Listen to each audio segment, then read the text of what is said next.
Hi, Ailish. Welcome to the Elle Sera podcast. Thank you so much for having me. Great. It's great. So when I met you, it was a couple of months ago, and you told me you were a business coach. I was like, oh, right, okay. Which obviously we know lots of business coaches. It seems to be like a booming industry. But actually what I really liked about you was you discounted immediately some of the things I was thinking. You were like, no, I take a science-based approach to being a business coach. I was like, right, great.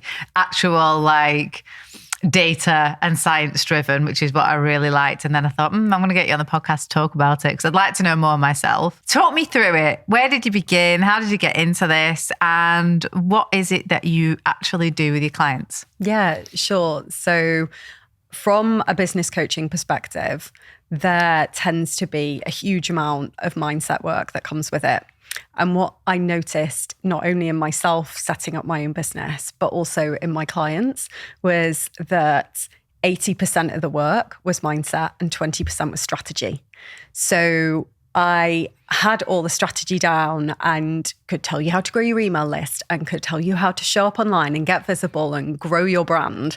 And I very much helped my clients do that when they were starting out with their product-based businesses, earning a couple of £100 per month. And now I've got clients who have been with me all the way through and they're at 30, 40, 50K per month online. And they're solely online.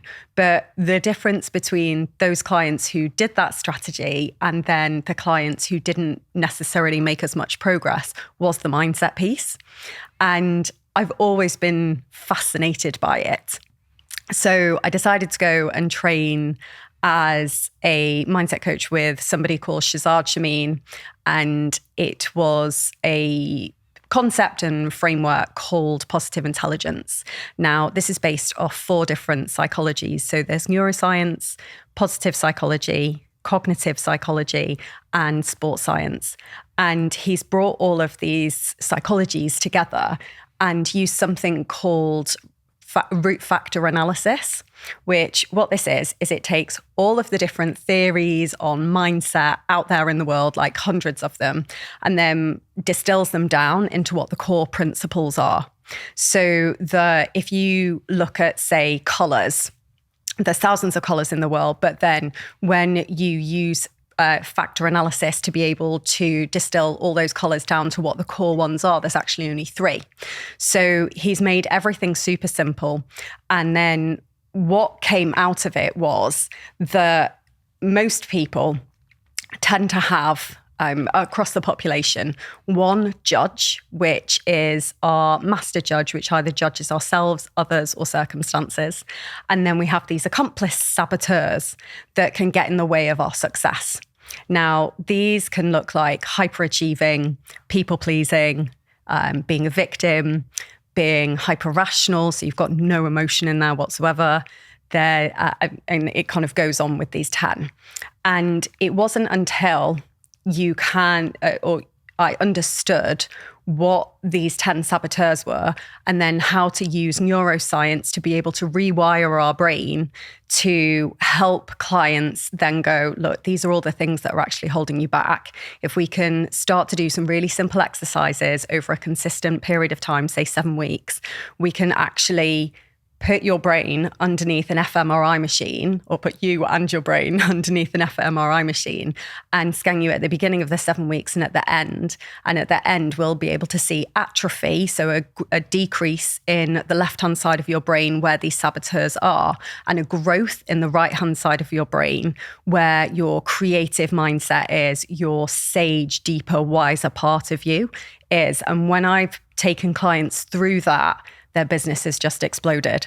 So I think this is where I've come from with it in terms of I've seen what it's done not only for myself, but also for my clients. And that's where the mindset and the business comes in. So that's what I focus on with my clients. Okay, that's really interesting and a lot to unpack there. So what kind of clients do you get coming to you? What kind of businesses do they run? Who are these people? What's your avatar? Yeah, so female entrepreneurs who tend to be age 35 and over. This is totally me, but yeah. Who really want to make a difference. They are mission-based. They have a purpose and they've had experience of life. And then they've wanted to like go into their business and go all out with it. And they've kind of realized they've not got a huge amount of time in terms of they might have the previous experience that they've had in their 20s and maybe early 30s has shaped them. And now they're kind of just going for it because they're like, actually, I've had all these realizations with my life and with where I'm at. And now I really, really want to go for it in terms of also a lot of them might have had kids. And when you go through that matrescence period, then it can be life-changing. So well, it is life-changing. Yeah. What's the matrescence period? So have you ever heard of adolescence? Yes. Yeah. So when you go through matrescence, it's very, very Like similar. matriarch. Yeah. Well, it's like, yeah, as soon as you get pregnant to then you giving birth and then having your kids and raising them, there is that period where you can potentially lose yourself. You're a completely different person than what you were before. Your time is different. You have all of these hormone changes. And this period is actually called matrescence. Right. But a lot of people don't know that just because it's not really talked about very much. But it's such a key part of a woman's life, particularly before she then maybe goes into perimenopause and then menopause, that I just don't feel is talked about often enough. And when we have that period, that's where those changes in our mindset start to happen of actually, what am I doing with my life? What's my purpose? Where am I going with everything? So that's Isn't that where they make the changes. completely natural though? Because I mean, yes, your brain does change when you have a baby. I was actually talking to a neuroscientist about this, and he was like, "Oh my God, significant changes in the brain activity, parts of your body that memory goes, socializing, social skills go down, and parts of your brain that detect danger, anxiety, depression, things like that." They go up, but things that to detect danger keeps you and the baby safe. Yeah. Like it's completely natural. And actually, you know, I have had a baby last year and then had to run a business the entire way through it. And it's been really difficult. I look back and I just thought, my God, that was my maternity leave. Did I give myself time to breathe? No, I didn't. And it was really tough, but it was completely natural. I was more risk averse. Again, completely natural, because now you've got somebody else dependent on you that you need to think about, and they are solely dependent on the mother. So it is completely natural, but that doesn't stop my ambition, unfortunately. And I'd already started this train on the track. You know, I'd already started this business and I needed to continue with it. So I had to, and do you know what? We've still grown by a significant amount. Imagine what I could have done, you know, if my brain had been functioning correctly, my hormones had been completely in the opposite direction. All I can say is 2024 is going to be a big one. So, okay, so I sound like your perfect client. Where would you begin then? So how does it work? So we'll tend to do a whole life assessment really, because your business is just one part of you and life encompasses so much more. And what I've tended to find with my clients and what I previously experienced was I put my self-worth into my net worth. And a lot of my clients have previously done this where they feel like they don't have anything outside of their business and their business is who they are. So this can tend to be a one-way ticket to burnout. So what we don't want is for that to happen to you. So we look at areas like your health, look at areas like your relationships, like your career, your finance, your fun that you're having, because a lot of people forget about fun when you're running a business. We also tend to lose our sense of humor when running a business because it feels really serious. And when we look at that outside examples that we've got, it's very, very hustle culture. It's very much hustle until you die and hustle a little bit more. Just play devil's advocate. Yeah. I feel this pressure as well, but I'm a bit like, because everyone is a bit too kind to themselves, it's so much easier for me to progress because I think, it's all right, you go and get pissed. You go and do that. You do that. And I'm just going to get more ahead because I'm not going to do that. And actually, I really work well when I put myself under extreme pressure, when I'm more hostile to myself, when I am brutal in my own head. My inner voice is like a complete, you know, tyrant. And my God, do I perform under that pressure? I don't know. I am just somebody like, I really like kind of enjoyed like going to boot camps and having that very strict, almost like militant instructions shouted at me, and I'll do it perfectly. I'm somebody, but then everybody's different, aren't they? I'm a bit like, are people a bit too kind to themselves? Because a lot of people are, you know, you look at like big corporates and they have to have rooms where people have timeouts and amazing spaces. And I'm a bit like, can we all just get a grip? You are sat on a computer and you're probably doing a mundane job, whatever, but let's get a grip. You're not in war. And I'm a bit like that, like get a grip of yourself. And if you can't, then I don't know, I couldn't work with somebody like that. But I feel like, well, when you're around these people, then you can get ahead further. That's the way I would look at it. But that's not to say that I wouldn't need your services, because I think I've got saboteurs in different ways, you know? Yeah, so it's really interesting hearing what you say there, because just to reflect what you said back, you said that this inner voice that you had in your head was like a tyrant. Yeah. And yes, you thrive under pressure, but what the saboteurs tend to do is say, you need me. You need me. Otherwise, if you don't have me, you're going to turn into a lazy slob and you're never going to achieve anything. And that sounds like what I said to myself in my head. And one of the things that the saboteur does is say, you need me a lot, and I will push you, and I will push you so hard until that point where you then achieve the thing. And yes, that's one way of doing it. A lot of people do that, and it helps drive them to where they want to go. But wouldn't it be a much nicer way of being if you were pulled by your vision and you were pulled by, let's do it and let's play all out just for the sake of it? I suppose it depends what motivates you though. So I was in the gym yesterday, and he knows now because I've told him there's only two motivators for me. And yesterday I was hard, like the hardest I've ever gone yesterday, PBs in every single exercise. I've gone up a significant amount, 2 kilos on each arm, right? You know, doing presses, whatever. And the only way you could get me to do that is to say two things to me. One is I've set myself an audacious goal for the business. So that is in my head. And he goes, you are not going to reach that figure unless you do these reps, you do them perfectly. And this is like every single bit of my body screaming, and I'm doing it. And then the other one is, imagine your daughter is stood here right now. She's going to think you're the biggest loser on the planet if you can't do this. Those are my two drivers. Say either of those to me and I will find another gear. And I feel like that pulls me immediately if you say that to me. But again, it comes from like an aggressive place. But does it matter? Well, it depends. It depends. Like if you are happy working that way and you've not got any mental or physical negative effects from that, then if that's the way you want to work, then that's absolutely fine. But for a large proportion of women particularly, what we tend to do is really listen to that negative voice, and then it prevents us from moving forward. So I agree with that too. Yeah. It's like who am I to do this? So I was just going to say, maybe not necessarily me, but there's a lot of people that I know who are that person, who are like, they haven't got the confidence to do something. They'll get to a certain point and they're comfortable at that level, and then they would never want to push beyond. And there's a girl in my head right now I'm thinking of who I help her with the business all the time, and she can't even see what I can see, like how great this business could be.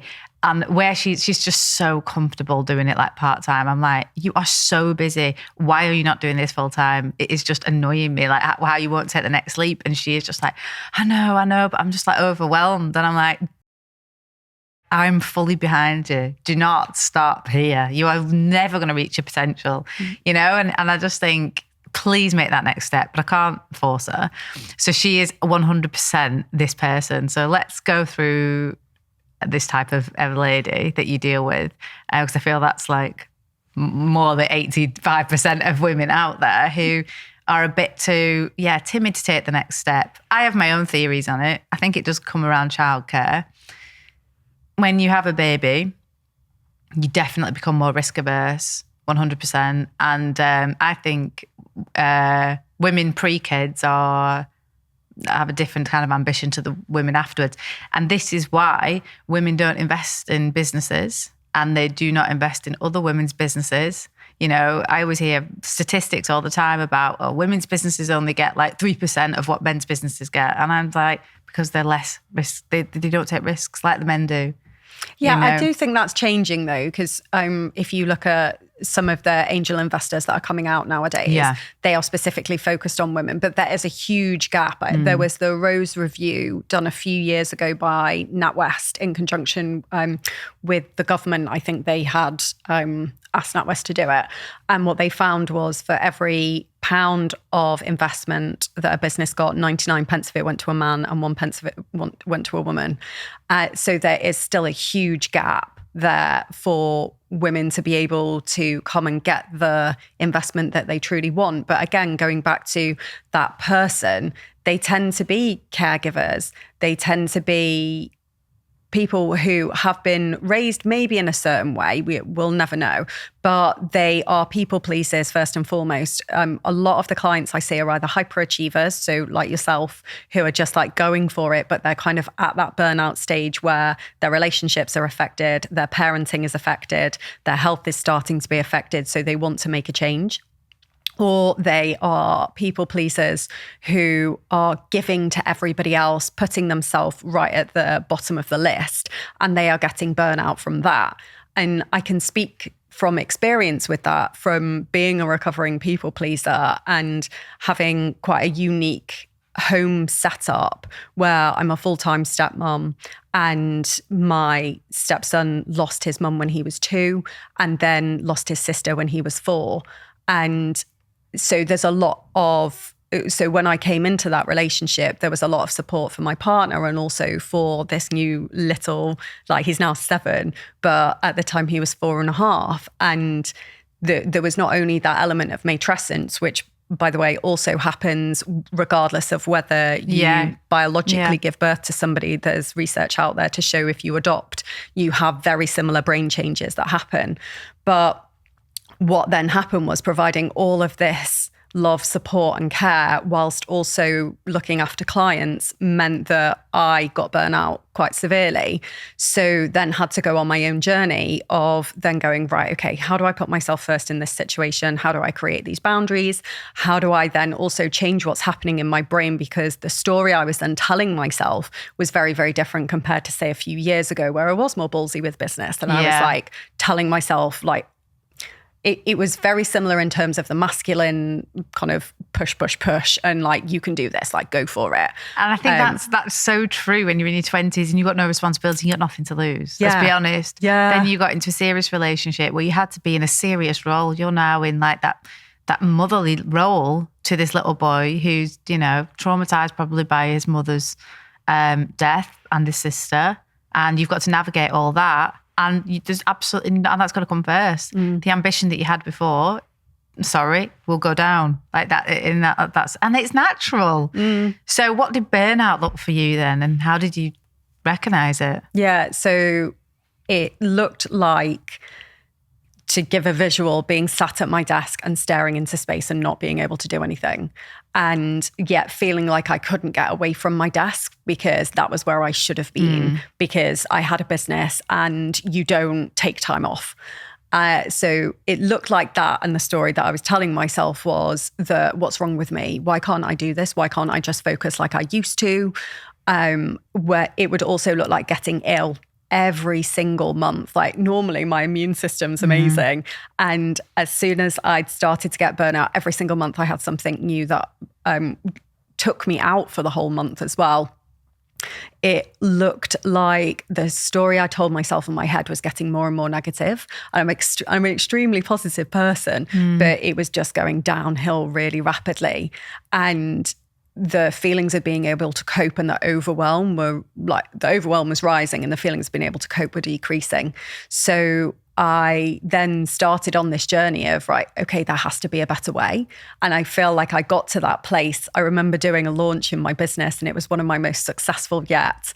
And then sitting there being completely underwhelmed by everything, just not impressed with myself, not celebrating in any way, shape or form, and going, You were just kind of on to the next one. Yeah, it's like, what is going on here? Right. So that was kind of my rock bottom moment, as it were. And then it was a case of going, right, let's look at where I'm at now. Let's look at where I truly want to be and what are the things that I need to do to get there.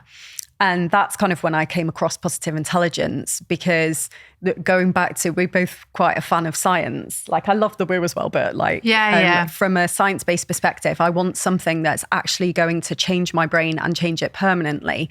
Because what we found with a lot of coaching and with a lot of workshops is that you'll have a really amazing peak experience, but then if you check in with that person 6 months later, they'll have gone back to their baseline level of where they were. Yeah, so that was kind of my next question, actually. So obviously, if they came on your course and they were working with you, and they go through all of the challenges, tasks, whatever you set week on week, whatever, and they do that for 7 weeks, did you say? Yeah. Yeah. Okay.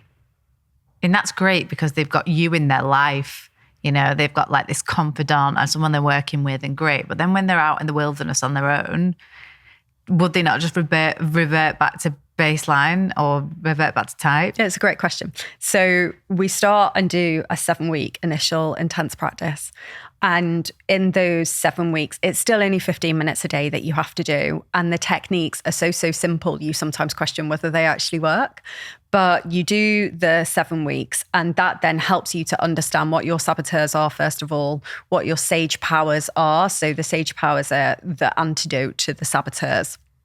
And then when you've got a full understanding of that, there is then practice afterwards where we still do want you to keep up doing that 15 minutes per day, because otherwise you will go down. Yeah. And it's a lifelong practice, but it's designed for people who are really busy. So you tend to do a 12-minute meditation in the morning of some sort, which is on the app. So it's all based off tech. And then there's 3 2-minute check-ins that you do throughout the day. And this is just where we're making sure that you are stopping, giving yourself space for those 2 minutes, so that then you can carry on with your day in an elevated mindset way.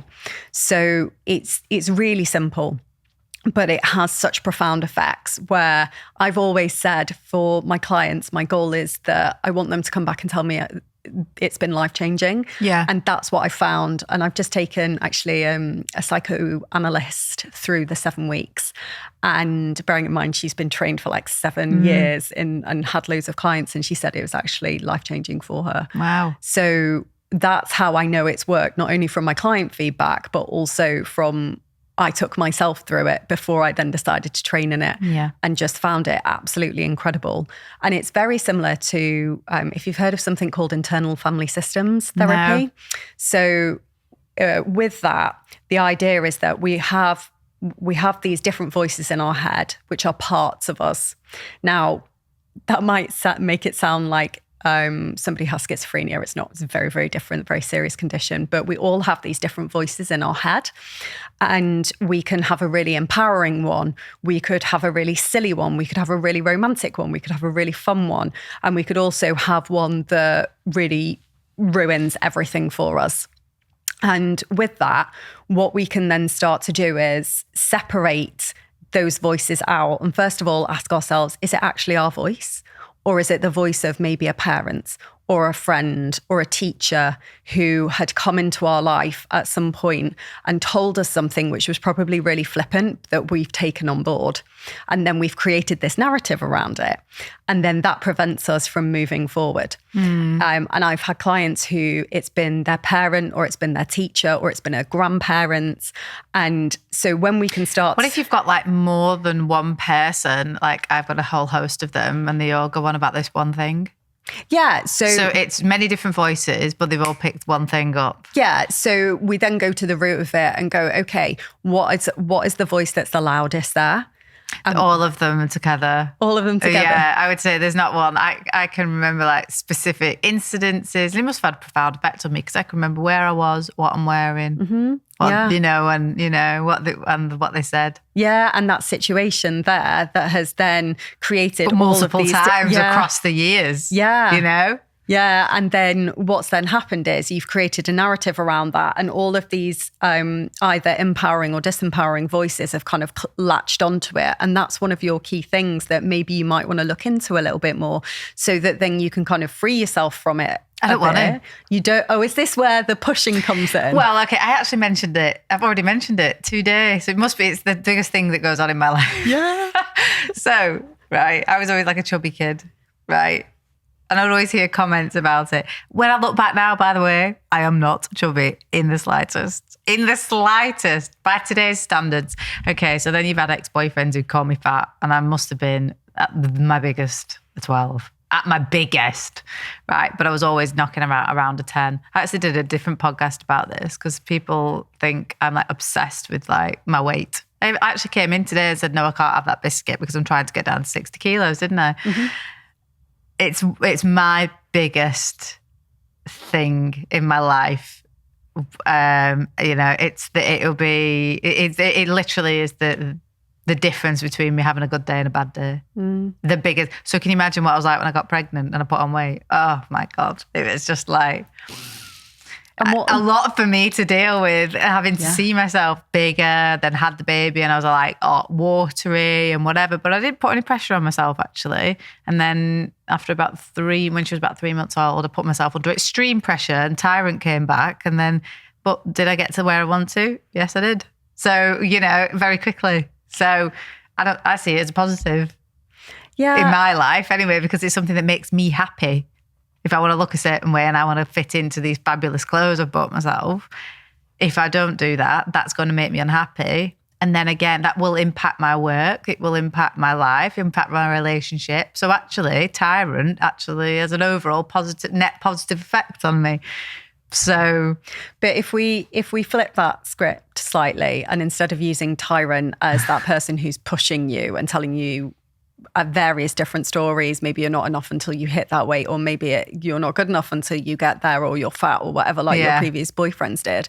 Instead, maybe we could look at it from a health perspective in terms of actually, I want to show up for my daughter and I want to, when I'm 80 or 90 and she has grandkids, if she wants them, then I want to be able to have the health and be super healthy and be super fit so that then I can be there for her and be the grandma that I want to be and also feel really great in it. It's a different story. Can you see how it's just slightly kinder? The result will probably end up being the same, but you'll have a way nicer time if you're just that little bit kinder to yourself. Now, I know going back to the beginning of the conversation, you were like, we're all just a bit too kind to ourselves. Do we just need to give ourselves a kick up the bum a bit? But a little bit. And yes, there is that in terms of there's a higher goal. We're not just all going to be sat around kind of being slobs, but also if we can be kinder to ourselves and change the narrative, I feel like you can still achieve the same result, but you can have a nicer time doing it. You can be kinder to yourself because that Tyrant being there and that narrative that you have in your head all the time, what's that costing you? Apologies for interrupting this podcast, but I need to ask a favour. If you're enjoying this podcast so far, then please hit that subscribe button right now. I'll be straight up and honest that I want to see this podcast grow and flourish into something that I'm really proud of. And the only way that I can do that is with your help. So if you've ever learned anything useful from these conversations, then please return the favour by liking, rating, subscribing, and maybe even sharing it with your friends. Thanks very much. Let's get back to the episode. For me personally, I see it as nothing but a positive. I'm just somebody who really is really positively encouraged by being harsh in my own head. Whatever, great. I am stick, other people are carrot. That's great, whatever works for you. But the goal is still the same. The goal doesn't matter how we get there. And I'm quite competitive. Like we have a leaderboard in the gym and I looked at it and I'm like, I am going to wipe her out and her out and her out. And I am not, and it's really tough and everyone is so fit in that gym. Pleased to say I'm top of the leaderboard. But I wouldn't have got there if I had, and I swear to God, you should, when I'm doing it, and it's like the hardest challenge I've ever done, the things that I say to myself are awful. But did I get to the top? Yes, I did. I wouldn't have got to the top if I was there going, I just want to be a great grandma. I wouldn't have done it. I know that, but I think all those things on the path of now suck it up and get it done. This is just going to be painful for the next 2 minutes. Now get it done. Your lungs are already burning. You already can't breathe. Let's just go. I mean, to the point where I went that hard, I gave myself costochondritis, which I didn't even know what it was, but I had to go for an ECG. Wow. I literally thought I was having a heart attack because I'd gone that hard. I was like, fuck, I literally had to pay for a £200 ECG. And maybe that's going a bit too extreme. But anyway, but there are people who are motivated by being kind to themselves. And I believe if it's having a really negative effect on your life, where you're looking in the mirror and you hate yourself and you're telling yourself this awful story of you are not good enough and you are not this, but it's not motivating you. In fact, it's demotivating you. I completely agree with you. Then that needs to change the narrative. And these people 100% need to sit there and reframe what they're saying to themselves. But I'm not there just yet, I don't think. That's what I feel. But that's not to say, but I know I've got saboteurs, like I said, in other ways. I know if I sat down with you and did your program, we would unlock other things that like hold me back. I know that, they're not necessarily being kind to themselves. I think that's a superpower.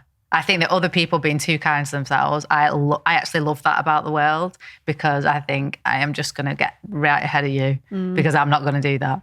And you can be too kind to yourself. Like I said, I think,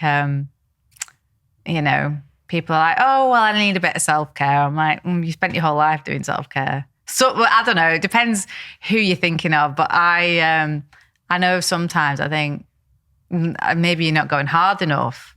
Sometimes I have these conversations. I'm like, just chill out. Maybe you're not you're just going hard in the wrong direction and you're being hard on yourself, but you're not being productive.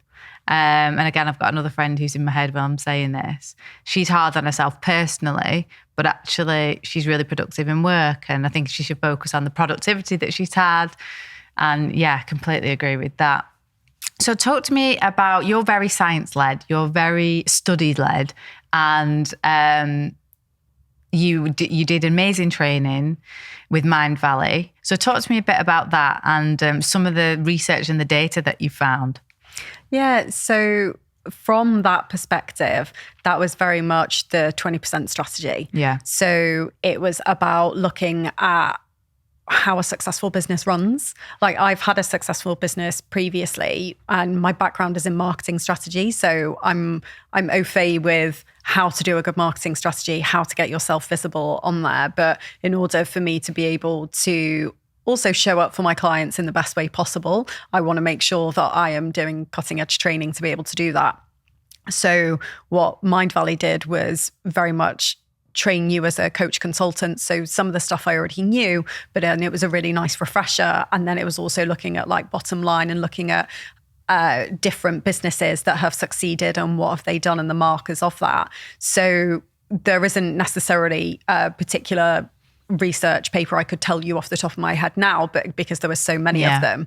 But what was really interesting from something that didn't necessarily come out of Mind Valley, but on some research that I did, was we on average have around 79 years of life. Like for women, it tends to be 82. For men, it tends to be 75. But if you imagine a circle and you have 79 years on average, what we tend sobering thought, isn't it, really? Well, first of all, it is, yeah. Which is also one of the exercises that in positive intelligence, and also we take people through, but also I take people through as well, is like, who do you want to become from, and let's work back and let's almost reverse engineer it a little bit. But from these 79 years on average, we have, I think it's about 26 years where we spend sleeping on average. This is for men and women. We have 13.2 years where we spend working. But the next thing that comes after that is we spend 12.8 years on our phone, including social media. Wow.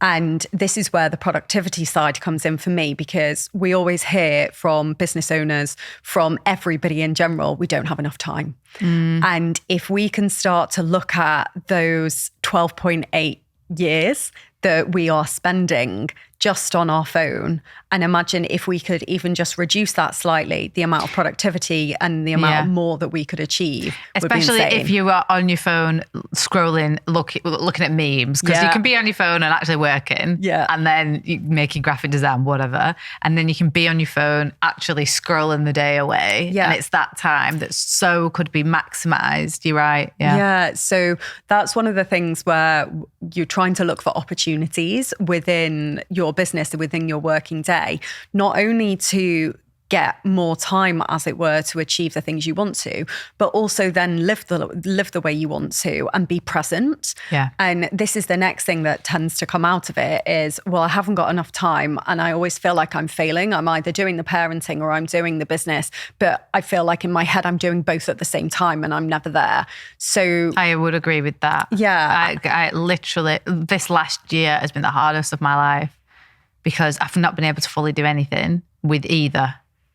Sometimes I'm trying to be present there and I've got to answer a customer back, and then Grace has banged her head because I'm trying to do two things at once, to the point where then I feel like, it's like, I'm frazzled. Yeah. Yeah, that's common for women. And then I truly go back to, we can't have it all. We shouldn't be trying to have it all. I should be off at work, not doing this. I get really angry and I'm like, I shouldn't be doing this. I should be either doing one or the other. And actually I should be doing mothering because that's right. Yeah, like I think it was Oprah that said you can have it all, just not all at once.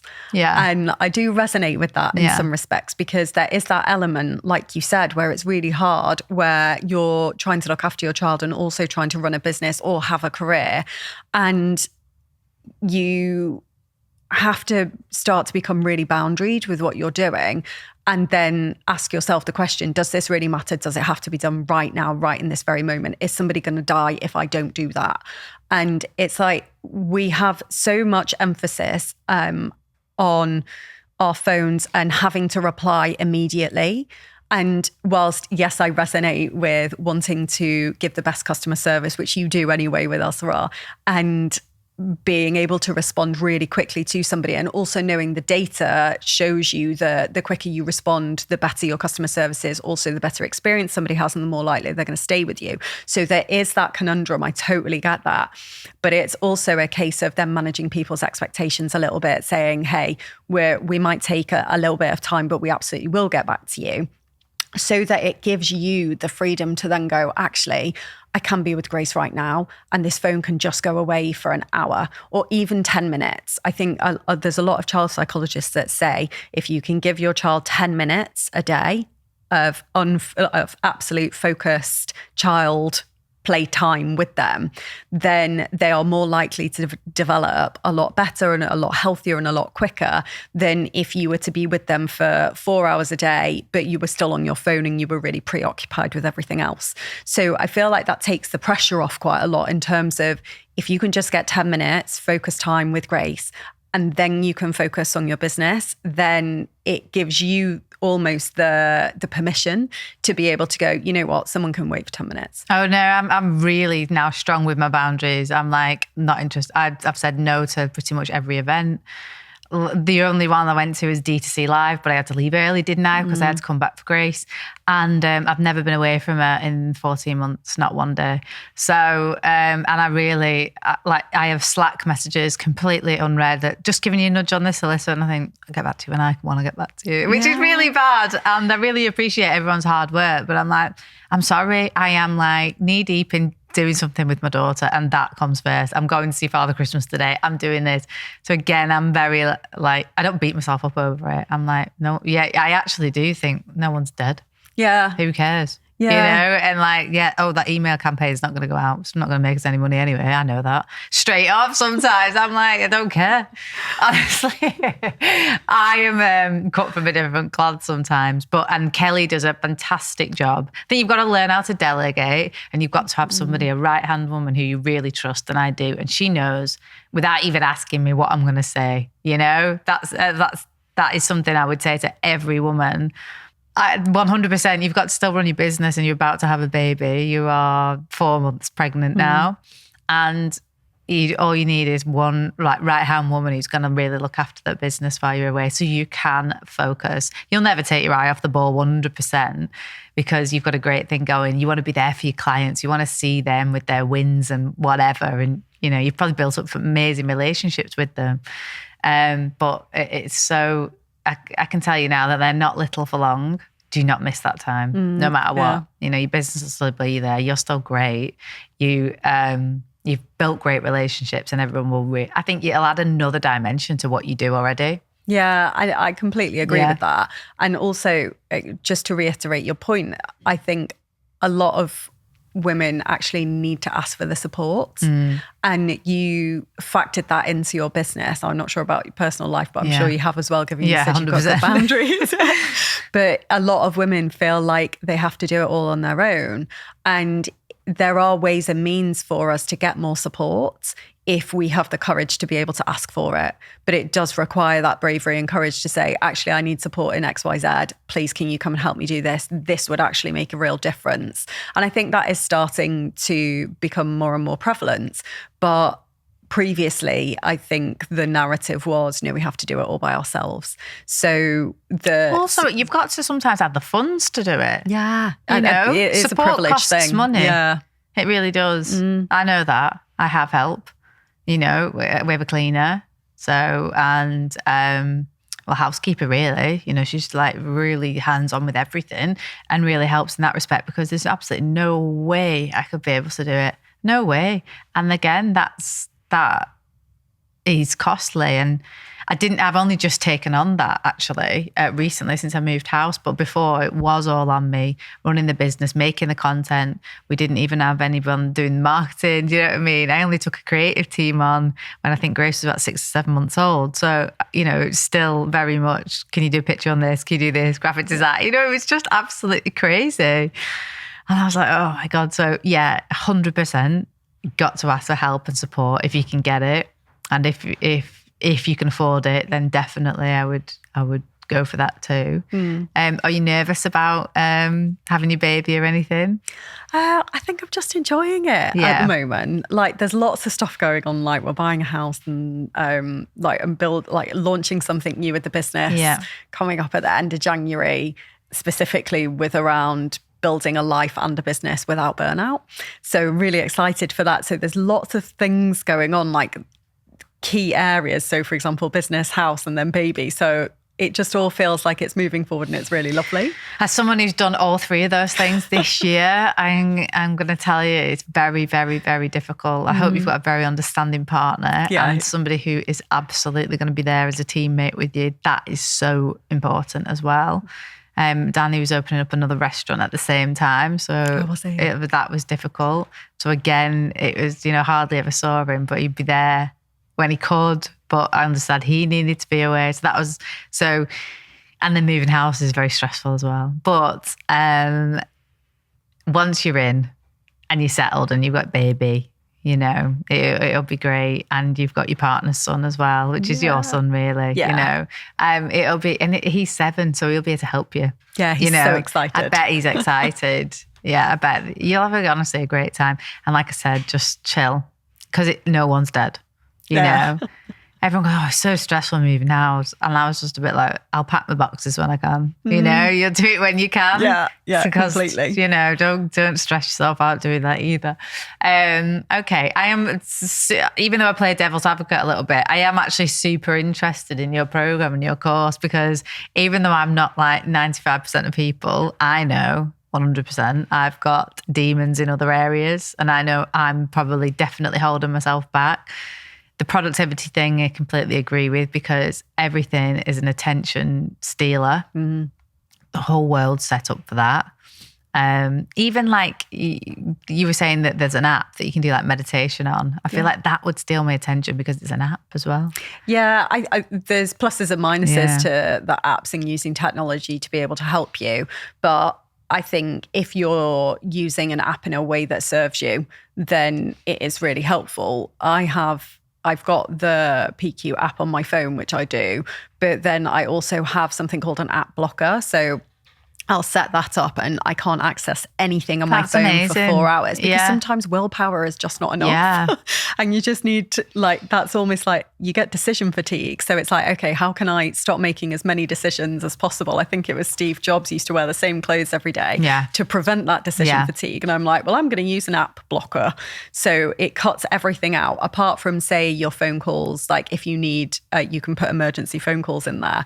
But it's amazing in terms of just giving you mental space to then be able to focus on what you need to. And there's an amazing book that you might find interesting by Cal Newport called Deep Work. And what he says in there is like, we're completely distracted all of the time. And it's preventing us from being able to do the deep work we really need to do, which helps move society forward, helps move our businesses forward. And it's until we can start to get that space, then we can, until we do that, then we will always be distracted and we will always just do this kind of surface level work. So when you can lose those distractions and gain not only more time, but also more mental headspace to move things forward, it becomes a lot more fulfilling. Yeah, no, I would agree with that. I can't remember the last time I actually did deep work or like really engrossed myself in something. Maybe actually that's saying that last night, I started 2 years ago, I went to Sri Lanka and I've never even downloaded the SD cards. Last night I decided to do them. So I'm watching back all this footage, which I was like, that is grainy, that's not sharp, that's annoying me. So I'm going through all this footage and before I knew it, 4 hours had gone and I've been editing all this footage and that's the last time. You're just engrossed in it. Yeah, I was engrossed in something really. If it's paperwork and stuff, I'm just like, no. Yeah. The one thing I wish I was more productive in, I mean, the only is I have this habit of never finishing my sentences. I do a lot of driving, so I feel like that's dead time. You know, like when I'm driving somewhere.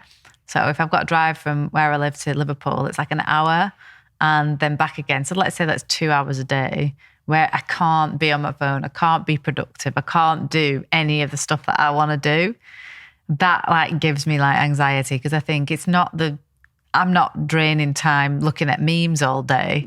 I'm driving all day. Yeah. You know, that's my time drain. And those hours I'm never getting back. You know what I mean? Yeah. So I try and fill up the time listening to podcasts and stuff. But well, yeah, there is partly that, but also just giving yourself a break with that. Like that going back to the kind bit, it's like you're not a machine. And I think we try and consider ourselves machines rather than human beings quite a lot. So it's just about going, okay, this is dead time, but how can I make it fun? Like I'll listen to a podcast. Okay, great. I could learn something on that podcast, but equally I could listen to something that just makes me laugh so that I know that it could be a podcast that's just really funny. There's a hilarious podcast called My Dad Wrote a Porno. And it's by some like BBC presenters and one of their dads wrote this really awful book and then they read it out and dissect it, but in a really, really funny way. And honestly, I cry with laughter watching it. I don't know whether that's allowed on the podcast or not. Of course it is. There's absolutely no filters around here. But it's when you can then almost give yourself a break from the productivity all the time and just have a giggle, and then you turn up and that ripple effect of you being in a really good mood once you get to the place has like it goes to everybody, because if you don't put yourself first or if you're the one in the bad mood, then Grace will feel that, your partner will feel that, Kelly will feel that. I would definitely say that is my biggest thing is actually I'm self-aware of that as well. You know, I think especially if I've asked someone to do something 15 times, never Kelly, she does it the first time. It's my partner usually who's not listening to me because he's listening to memes on his fucking phone. So I've asked him 15 times and by the 15th time I'm shouting at him now, you know, and he's like, what? Oh, he's not even heard me. So now I'm like at level 10 because I've been saying it 15 times. I think that's universal though. Don't think it's just my problem. Yeah, but yeah, I think if my head is too busy, then I'm in like a bit of a shitty mood. And then, yeah, of course, it has a ripple effect, you know, no one wants to be around someone who's on the edge of like, you know. So I definitely think that's one of my things I need to work on. But I really like the idea of like scanning my brain and then trying to rewire it, you know. Yeah. Be more optimistic and... it's really simple to do. And it's just about getting out of your head and coming into your body. I think there's some quote somewhere, which I'll completely ruin, but they always say the longest journey is between your head and your heart. And we live in our heads quite a lot, and we forget that the body has a lot of wisdom. So when we can stop with the narrative that we've got going on in our head and do a really simple exercise. For example, if you rub your thumb and finger together with such care and attention that you can feel the ridges of your skin.